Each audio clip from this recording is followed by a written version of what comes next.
లోకంలో మనుషులు తెలిసి తెలియక పాపాలను చేయడం సహజమే. అయితే అప్పుడు చేస్తున్నది పాపమని తెలియదు. కానీ వాటి ఫలితం అనుభవించేటప్పుడు అర్థమవుతుంది. అప్పుడు ఆ పాపాలను తొలగించుకోవడం ఎలాగా అని ఆలోచిస్తారు. అయితే మన పూర్వీకులు మనకు శాస్త్రాల రూపంలో పాప విముక్తికి ఏం చేయాలో వివరించారు. పాప విముక్తి కోసం దశపాపహార దశమి వ్రతం చేయాలట. దశపాపహార దశమి గురించి చాలా మంది విని ఉండరు. జ్యేష్ఠ మాసంలోని శుక్లపక్ష దశమిని దశపాపహార దశమిగా సంబోధిస్తారు.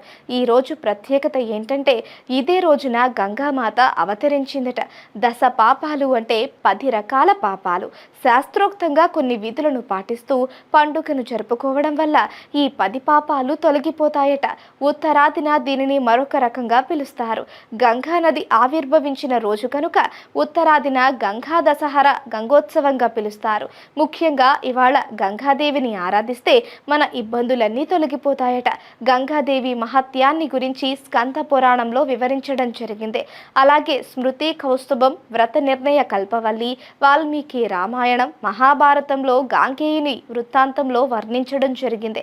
మరి రామాయణంలో గంగోత్సవాన్ని ఎప్పుడు జరుపుకుంటామని వివరించారో తెలుసా? వనవాసానికి వెళుతూ సీతాదేవి గంగను పూజించి తిరిగి వచ్చాక గంగోత్సవం జరుపుకుంటానని మొక్కుకున్నట్లు రామాయణ కథ.